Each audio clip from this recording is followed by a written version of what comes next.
Entrei no vestiário do Clube de Futebol Amador em Lisboa, o corpo ainda a tremer do esforço do jogo, sem imaginar que aquele momento simples ia virar a minha vida do avesso. O ar estava pesado com o cheiro de suor e shampoo barato, os companheiros de equipa rindo alto enquanto tiravam as camisolas molhadas. Foi então que o vi pela primeira vez, Rafael, o novo jogador que tinha chegado de Coimbra há poucas semanas. Ele estava de pé junto ao meu cacifo com um sorriso descontraído, estendendo-me uma toalha limpa porque a minha tinha caído ao chão no meio da confusão. Os nossos olhares cruzaram-se e senti um aperto estranho no peito, como se algo dentro de mim acordasse de um sono longo. Obrigado, murmurei pegando na toalha, tentando ignorar como os seus olhos castanhos pareciam ler-me por dentro. Rafael era alto, com ombros largos de quem joga há anos, o cabelo escuro ligeiramente despenteado e uma cicatriz pequena no queixo que lhe dava um ar misterioso. Começámos a conversar enquanto nos vestíamos. Ele falava da adaptação à capital do trabalho como designer gráfico numa agência pequena no Chiado, e eu contei-lhe sobre o meu emprego como contabilista numa empresa familiar no centro da cidade. A conversa fluía com uma facilidade surpreendente, como se nos conhecêssemos há anos. Saímos juntos do vestiário e ele propôs tomarmos um café rápido num café ali perto no Bairro Alto. Aceitei, dizendo a mim mesmo que era só amizade, nada mais. Mas enquanto caminhávamos pelas ruas estreitas de Lisboa com o elétrico a passar tilintando ao lado, não conseguia parar de pensar no calor da sua mão quando me deu a toalha. Em casa nessa noite, no pequeno apartamento que partilhava com o meu irmão mais novo em Alfama, deitei-me na cama a olhar para o teto. A família Mendes era tradicional católica praticante. O meu pai, um homem rígido que trabalhava como funcionário público reformado, sempre falara contra essas coisas modernas. A minha mãe sonhava com o dia em que eu casasse com a filha dos vizinhos, a Letícia, uma rapariga doce da igreja. Alexandre, tens de assentar, dizia ela sempre. Eu tinha 26 anos e até agora conseguira evitar o assunto, mergulhando no trabalho e no futebol. Mas agora com Rafael algo mudava. Neguei para mim mesmo. Era só admiração por um novo amigo, nada de mais. No dia seguinte, no treino, Rafael aproximou-se novamente. Queres vir jantar connosco no fim de semana? Uns amigos vão fazer uma coisa simples em casa. Hesitei, mas aceitei. O jantar foi em casa dele, um apartamento moderno perto do Rio Tejo. Havia risos vindo do dor, discussões sobre futebol. Rafael sentou-se ao meu lado e por momentos os nossos joelhos tocaram-se por acidente. Senti um arrepio. Falei pouco, observando-o interagir com os outros com tanta naturalidade. Ele não escondia quem era, mas não gritava também. Era livre de uma forma que eu invejava. Os dias seguintes foram um turbilhão interno. No trabalho, enquanto fazia os balanços, a mente vagueava para os momentos com Rafael. Começámos a trocar mensagens, piadas sobre o jogo, recomendações de livros. Ele lia muito, recomendou-me um romance sobre amizades inesperadas. Li-o à noite, sentindo-me exposto. Uma tarde após o treino, ele convidou-me para um passeio no Parque das Nações. Caminhámos junto ao rio, o vento fresco do outono a soprar. Sabes, Alexandre, às vezes a vida surpreende-nos com pessoas que nos fazem questionar tudo, disse ele de repente, olhando para a água. O meu coração acelerou. O que queres dizer? Perguntei, fingindo descontração. Ele encolheu os ombros. Só que é bom ter amigos verdadeiros. Voltei para casa perturbado. O meu pai estava na sala vendo televisão. Então, filho, quando vais levar a Letícia a jantar? A mãe dela perguntou por ti na missa. Engoli em seco. Pai, não é assim tão simples. Ele franziu o sobrolho. A vida não é complicada, Alexandre. Homens a sério tomam decisões. Senti o peso daquelas palavras como uma âncora. Rafael tornou-se o meu refúgio. Encontrávamos-nos após o trabalho, falávamos horas sobre sonhos, medos. Ele contou-me sobre a sua família no centro, que aceitara a sua orientação com dificuldade, mas agora apoiava.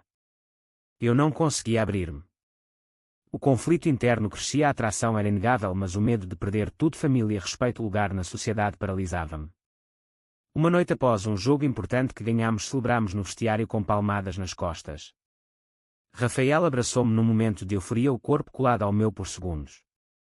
O tempo parou. Saí dali confuso, caminhando sozinho pelas ruas iluminadas de Lisboa, questionando quem eu era realmente. O preço de continuar assim seria alto, mas o de mudar parecia ainda maior. A pressão social em Portugal, mesmo na progressista Lisboa, era subtil, mas presente nos olhares, nos comentários da família, nos rumores que podiam começar a qualquer momento.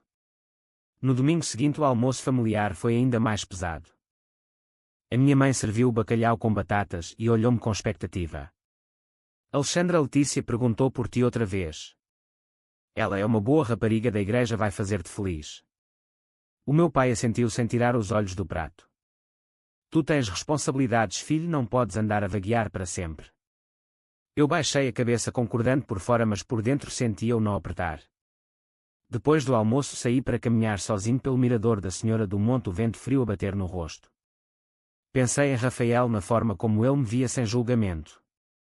Mas como poderia eu arriscar tudo por algo que a sociedade e a família condenavam? Ainda não tinha respostas, só perguntas que me consumiam. A amizade com Rafael aprofundava-se cada dia mais e com ela o meu conflito interno tornava-se insuportável. 2 semanas depois do primeiro café marcámos um encontro discreto no mirador escondido perto do Castelo de São Jorge. O sol poente pintava a cidade de tons dourados e nós sentámo-nos num banco de pedra afastados dos turistas. Ele falou da sua vida aberta em Coimbra, onde perdera amigos mas ganhara liberdade. Eu escutei em silêncio, o coração batendo forte. Alexandre, tu não precisas de esconder para sempre, disse ele de repente, virando-se para mim. Eu vi como olhas para mim nos treinos. Não é só amizade. As palavras acertaram em cheio. Senti o pânico subir, mas também um alívio estranho, como se finalmente alguém dissesse em voz alta o que eu negava há anos. Não sei do que estás a falar, respondi, a voz trêmula, mas os olhos traíam-me. Ele sorriu com compreensão. Está bem, não te pressiono. Mas quando estiveres pronto, estou aqui. Voltámos a pé pelas ruas empedradas, a conversa leve mas carregada de significado não dito. Em casa nessa noite o meu irmão mais novo entrou no quarto sem bater. A irmã a mãe anda a organizar um jantar com a Letícia para o próximo sábado. Diz que é para conhecerem-se melhor. Eu congelei. Diz-lhe que tenho treino. Ele encolheu os ombros. Tu decides, mas o pai não vai gostar. Fiquei acordado até tarde a pensar nas escolhas que se aproximavam. Aceitar o jantar significava continuar a mentir, aceitar o convite de Rafael para um fim de semana fora significava arriscar tudo. O jantar com a Letícia aconteceu apesar das minhas tentativas de fuga. A mesa estava posta com o melhor serviço, a minha mãe sorria radiante. Letícia era bonita e educada, falava da paróquia e dos planos de futuro. Eu sorria por fora, respondia com monossílabos, mas por dentro sentia-me um traidor. Depois do café o meu pai puxou-me para o lado na varanda. Filho, ela é perfeita para ti. Não deixes escapar. Um homem precisa de uma família para ser respeitado na sociedade. Eu assenti baixando os olhos, o peso da expectativa como uma pedra no peito. No dia seguinte no treino Rafael notou o meu silêncio. O que se passa? Perguntou enquanto alongávamos no relvado. Contei-lhe do jantar omitindo detalhes, mas ele percebeu. Estás a viver 2 vidas, Alexandre. Isso vai acabar por te destruir. As palavras dele ficaram gravadas. Nessa semana comecei a evitar as mensagens dele, respondendo tarde ou com desculpas. O preço da amizade estava a tornar-se demasiado alto. Uma noite a minha mãe encontrou-me a olhar para o telemóvel. Quem é esse Rafael com quem falas tanto? Ela viu o nome nas notificações. Um colega do clube, respondi rápido demais. Ela franziu a testa, mas não insistiu. O conflito crescia. Escolhi ir a um passeio com Rafael no fim de semana seguinte para o Cabo da Roca, o vento forte do Atlântico a limpar a mente. Sentámo-nos na falésia, ele contou-me como a família quase o rejeitara quando saiu do armário aos 20 anos. Perdi o contacto com o meu tio favorito, mas ganhei-me a mim mesmo. Eu fiquei em silêncio, imaginando o mesmo para a minha família. O pai a gritar, a mãe a chorar, a Letícia a afastar-se. Não estava pronto. Quando voltámos a Lisboa despedi-me com um abraço rápido, o corpo a tremer. Em casa o meu pai esperava-me. Onde estiveste o dia todo? O tom era acusador. Com amigos do clube, menti. Ele olhou-me longo tempo. Não me mintas, filho. Eu sei quando algo não está bem. Senti o chão abrir-se sob os pés. A pressão familiar apertava cada vez mais e as minhas decisões começavam a ter consequências visíveis. Rafael enviou uma mensagem nessa noite. Se precisares de falar, estou aqui sem julgamentos. Eu não respondi imediatamente. O silêncio era a minha forma de proteger-me, mas também de magoar quem começava a importar-me de verdade. A tensão atingiu um ponto crítico quando um colega de equipa suspeitou da nossa proximidade. Durante um jogo em casa no pavilhão de Alvalade, Rafael marcou um golo e correu para me abraçar em celebração. O gesto foi inocente, mas o olhar de um dos veteranos, o Pedro, fixou-se em nós demasiado tempo. Depois, no vestiário, ele aproximou-se enquanto eu vestia a camisola. Cuidado com esse novo aí, Alexandre. Há rumores na equipa. Eu congelei. Rumores de quê? Perguntei fingindo calma. Ele encolheu os ombros. Só digo que em Lisboa as coisas correm depressa. Se o teu pai souber, vai ser complicado. As palavras dele foram como um soco. Nessa noite não dormi. No dia seguinte confrontei Rafael no café habitual. Não podemos continuar assim, disse eu a voz baixa mas firme. O Pedro suspeita e se ele falar com alguém da família estou acabado. Rafael olhou-me magoado. Então vais negar tudo outra vez, escolhes o silêncio em vez da verdade. Eu baixei a cabeça. É fácil para ti, tu já passaste por isso. Para mim é diferente, a família depende de mim. Ele suspirou. O preço de esconder é mais alto do que imaginas, Alexandre. Vais perder-te a ti mesmo. Saí do café perturbado e decidi cancelar os encontros seguintes. Durante 2 semanas evitei no treino respondendo às mensagens com monossílabos. Em casa a pressão aumentava. O meu pai marcou uma reunião familiar no domingo. A Letícia vem jantar outra vez e vamos falar do futuro. Eu tentei protestar, mas o olhar dele silenciou-me. No jantar a conversa virou para o casamento. A minha mãe sorria esperançosa. Vocês ficam tão bem juntos. Eu sentia o nó na garganta. Depois do jantar o pai chamou-me ao escritório. Filho, eu ouvi coisas no clube. Esse Rafael é teu amigo próximo, não é? Eu senti o sangue gelar. É só um colega, respondi rápido demais. Ele franziu a testa. Espero que seja só isso. Homens como tu não podem dar mau exemplo. A traição interna queimava. Eu traíra Rafael ao negar a amizade e traía-me a mim mesmo ao mentir. Nessa noite enviei-lhe uma mensagem. Desculpa, preciso de espaço. A resposta dele chegou imediata.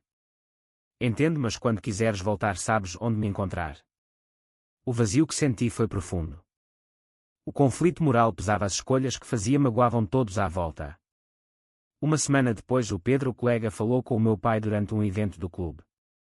O segredo começou a vazar.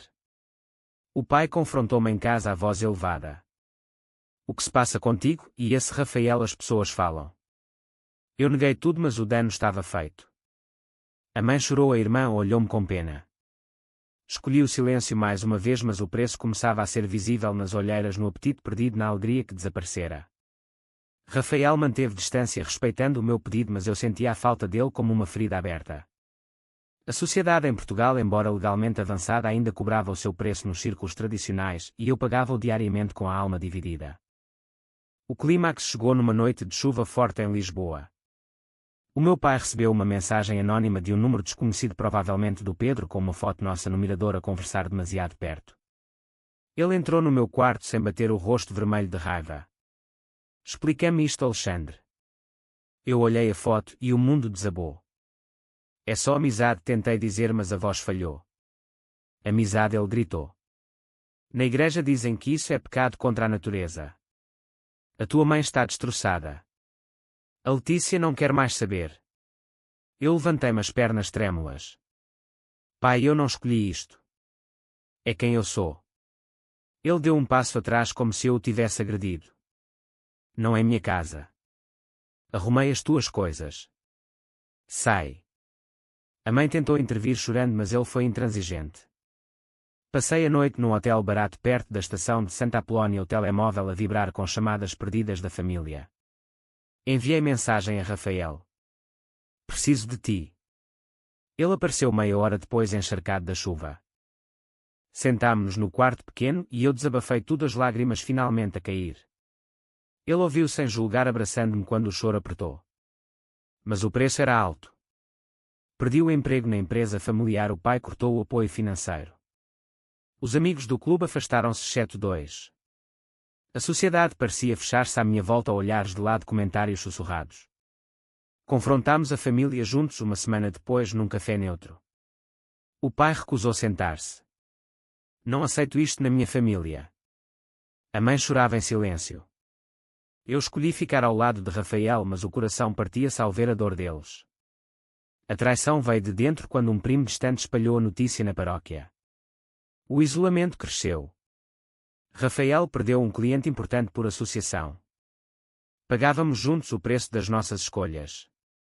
Internamente eu questionava se valer a pena. As noites eram longas de insônias, o medo do futuro a apertar. Mas nos braços de Rafael encontrava um vislumbre de paz. A decisão de não voltar atrás custava caro, mas recuar significaria perder-me para sempre. Meses depois a vida estabilizava numa nova normalidade frágil. Mudei-me para um pequeno apartamento em Campo de Ourique com Rafael. O trabalho novo como contabilista freelance dava para viver com simplicidade. A família cortou contacto quase total, só a mãe enviava mensagens esporádicas cheias de culpa e saudade. Encontrei-me com ela uma vez em segredo num parque em Sintra. Ela chorou abraçando-me. O teu pai é teimoso, mas ama-te. Eu respondi com honestidade. Não posso voltar a mentir, mãe. O preço foi a distância, mas ganhei a liberdade de ser eu. Rafael e eu caminhávamos agora de mão dada pelas ruas de Lisboa sem medo constante. Um fim de semana fomos a Cascais, o mar calmo, o sol quente. Sentámo-nos na praia e ele abraçou-me e pela primeira vez senti felicidade plena sem sombras. Mas o desfecho inesperado veio quando o pai sofreu um acidente de saúde. A mãe ligou desesperada. Vem por favor, ele pergunta por ti. Fui ao hospital, o coração apertado. O pai pálido na cama olhou-me longo tempo. Filho, perdoa-me. A vida é curta. Não quero perder-te. As lágrimas caíram. Ele não aceitava tudo, mas abria uma porta. A família começou a reconectar-se lentamente com condições. Rafael ficou ao meu lado apoiando cada passo. O preço pago fora alto, perda de emprego, amizades antigas, respeito social, mas a recompensa era a autenticidade. Acordei para mim mesmo compreendendo que as escolhas certas nem sempre são fáceis nem aprovadas por todos. A sociedade mudava devagar, mas eu já não esperava permissão para viver. No mirador onde tudo começara olhámos a cidade iluminada. Rafael beijou-me na testa. Valeu a pena. Eu assenti sabendo que o caminho adiante ainda tinha obstáculos, mas agora caminhava sem máscaras. Será que escolher a própria verdade justifica perder temporariamente a família e enfrentar o preconceito da sociedade, ou o dever filial devia prevalecer acima de tudo?